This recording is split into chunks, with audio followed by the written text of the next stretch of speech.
Article का number है 1025 और इम्पोर्टेड इटालियन सूटिंग। अगर आप अच्छी वाली पहनना चाहते हैं तो ये सूट आपके लिए है। लाइट सिल्वर ग्रे कलर है, ये बड़ा ही खूबसूरत इसके अंदर टेक्सचर है, वो आप देख सकते हैं।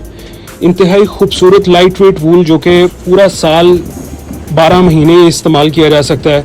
जिस तरह का पाकिस्तान के अंदर ट्रॉपिकल सा वेदर होता है, ना बहुत ज़्यादा आपको हैवी चाहिए होता है, ना बहुत ज़्यादा लाइट चाहिए होता है जिसका पेंट कोट ना बन सके। ये बेसिकली पेंट कोट का आर्टिकल है और आप इसकी फॉल वगैरह देख सकते हैं। इंतहाई खूबसूरत ये आर्टिकल है, बड़ा खूबसूरत ये फैब्रिक है।